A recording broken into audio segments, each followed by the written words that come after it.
what's wrong with this picture? Look at the tools the surgical team brought to the operating theater. I hope that's not my surgery.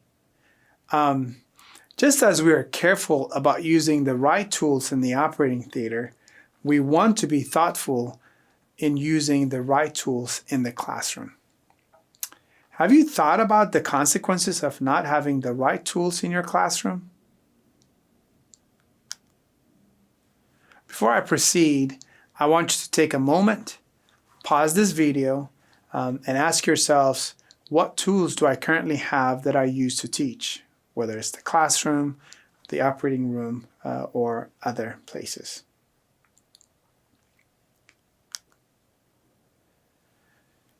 So, tools in the classroom can look very different. Here are some examples of physical tools, such as note cards and markers that are used for activity.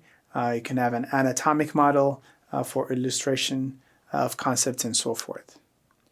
There is another set of tools, including technology, such as PowerPoint presentation, an online app, Google, and other tools. Also, learning strategies, think, pair, share, group work, simulation, 1-minute essays, and so forth. As an educator, preparation means having the right tools for the right job.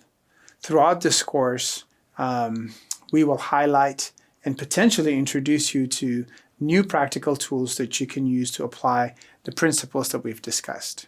But we recognize that there's no one-size-fits-all.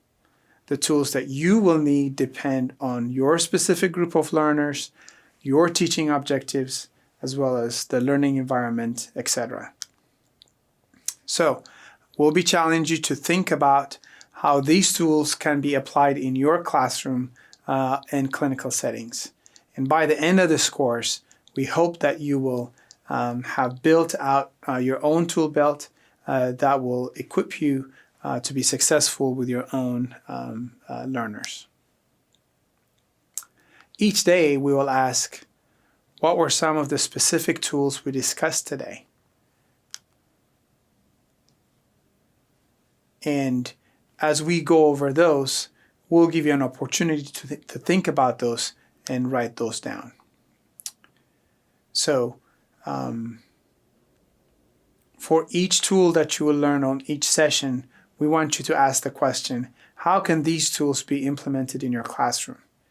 Here are some examples. Maybe after a lesson on PowerPoint presentation, your application might be, I will use PowerPoint to support my biology lecture using visuals. After a lesson on assessment, your application might look like, my students can develop a grading rubric for their final class project. Maybe after a lesson on goals and objectives, your goals, the goals that you might write down will be, I will build SMART objectives into my syllabus to clarify my expectations for students. Now remember, everyone's answers might be different based on what their preferences and their goals are for their classrooms. And it is our hope that by the end of the training, you will have a tool belt of tools that you can use in the classroom. And while the tools may be the same, the way that you will use them may be very different from each other. And to help facilitate this for you, we'll plan to provide you a document that you can use to keep a log of your own tools and how you would use them in your classroom.